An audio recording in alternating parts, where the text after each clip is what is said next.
Hello students, I hope that you are doing well.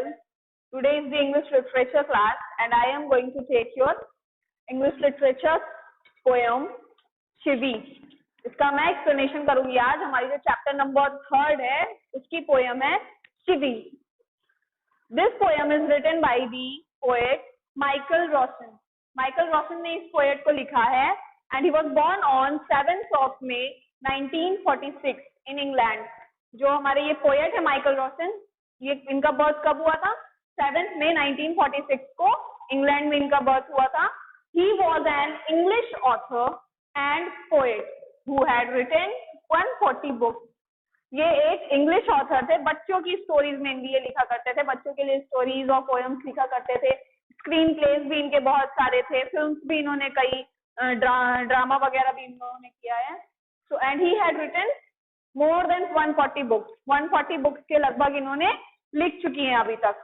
Books written by him are sad book and no one breathing in the class. These are the two books written by the poet Michael Rosen. So the title of our poem is Shivi. Shivi means क्या होता है?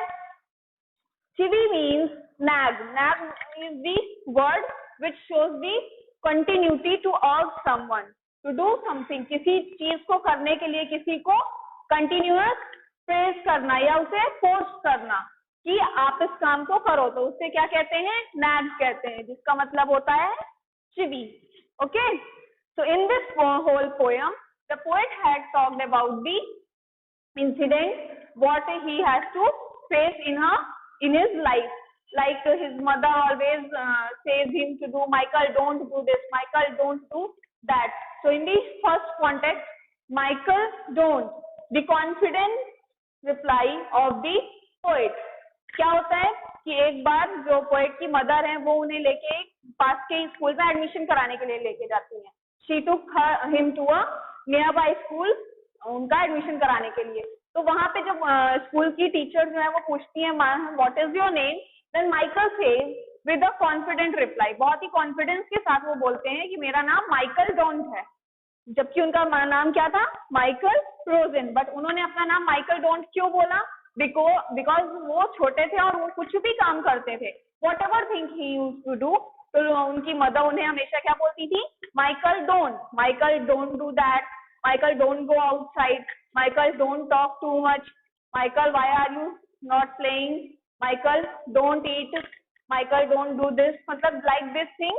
So he confidently told to her teacher, his teacher, that my name is Michael Don't. मेरा नाम Michael don't है. और इसी confidence के साथ उन्होंने ये पोएम भी लिखी है जिसका नाम क्या है? Shivi. Shivi is a mistake poem or a melodious poem in which the poet has talked about the do's and don'ts, how the grown-ups force you to do something and to don't do something. जैसे कि हमारे बड़े हमें किसी भी चीज को करने के लिए फोर्स करते हैं कि ये करो, ये मत करो, and what are the things we are asked to do and what we don't, and how the poet has faced the do's and don'ts in his childhood. The poet has explained in this poem. So Michael don't, the confident reply of the poet. Poet ने ऐसा reply क्यों किया था? Because his mother always asked him, Michael don't do this, Michael don't do that, Michael don't go there, Michael don't you understand. Means in everything whatever the poet used to do, his mother always says Michael don't, Michael ये मत करो, Michael वो मत करो.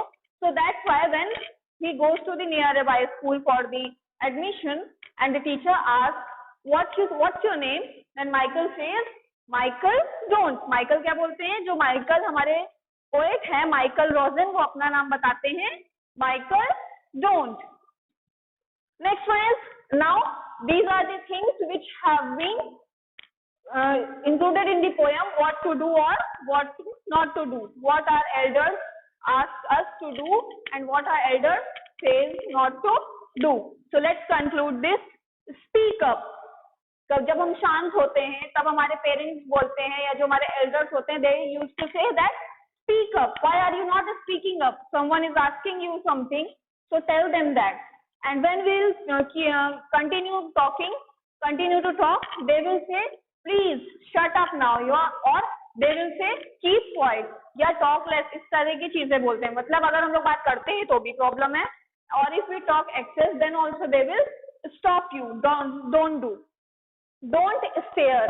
अब छोटा बच्चा है, वो कुछ भी देखेगा अगर, तो वो क्या होता है, उस चीज को घूरने लगता है या कंटिन्यूअस उसे लुक देने लगता है. या हम किसी फंक्शन पे गए या कहीं गए, किसी को कुछ खाते देख रहे हैं, मार्केट में गए, कोई छोटा बच्चा है, if any other child is eating something और ही इज हैविंग समथिंग, तो क्या होता है, एक कंटिन्यूअस स्टेयरिंग होने लगती है. बच्चा क्या होता है, कंटिन्यू से स्टेयर करने लगता है.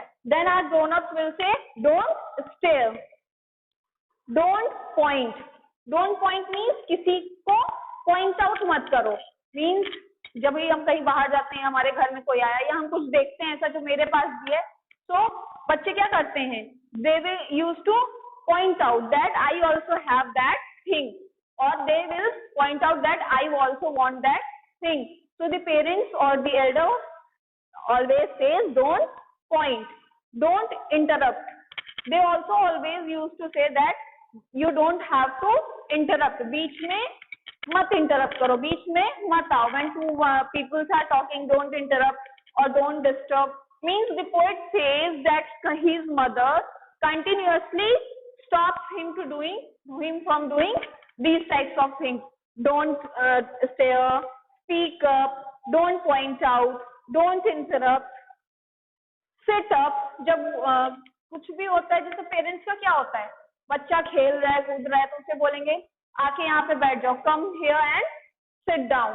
तो या अगर बच्चा कहीं पे बैठा हुआ है, so they will call him and say stand there quietly or do this thing. Means whatever the child is doing, they have the perception of stopping him.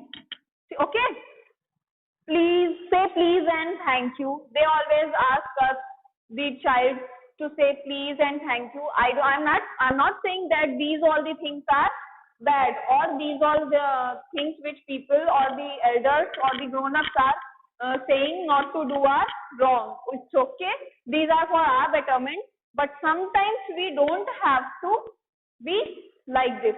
हमेशा किसी बच्चे को पॉइंट आउट करना या उसे रोकना is not a good thing. Let him do the things what he wants to do. Don't drag your feet.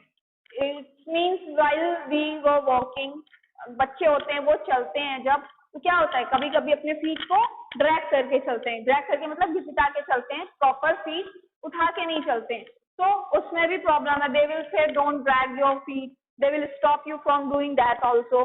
Take your hands out of your pocket. If any child is standing, putting his hand in his pocket, the poet says that whenever he used to put his hand in the pocket, his mother always used to stop him and says, put your hands out from your pocket. अपने pocket से अपने हाथों को बाहर निकालो.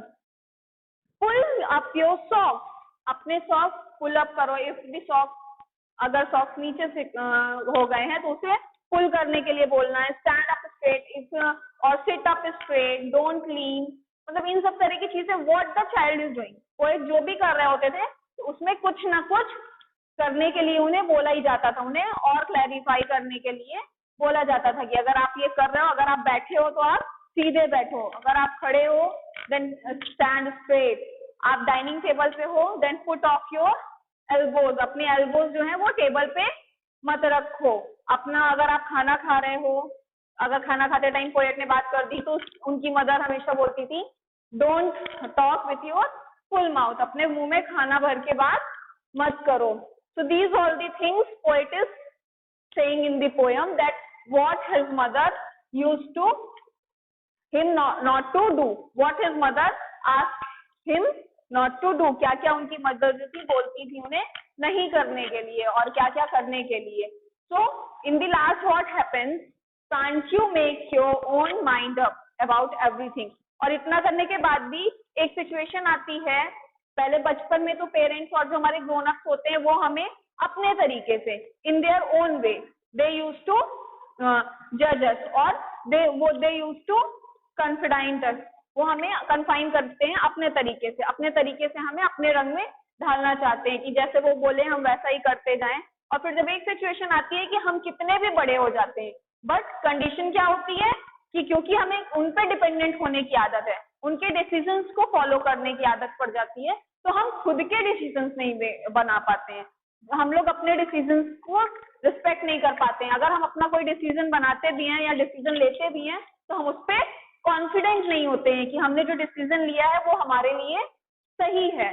तो it's okay to जज the children को जज करना, उन्हें गलत और सही समझाना अच्छी बात है, बट उन्हें हर चीज में रोकना टोकना is not a good thing. क्योंकि अगर हम बच्चों को इस तरीके से हर चीज के लिए रोकेंगे टोकेंगे और हम उन्हें अपने तरीके से ढालना चाहेंगे तो क्या होगा, बच्चे खुद के डिसीजंस कभी नहीं ले पाएंगे और वो हमेशा इवन बड़े होने के बाद भी सिर्फ वो अपने ग्रोन अप पे ही डिपेंडेंट रह जाएंगे।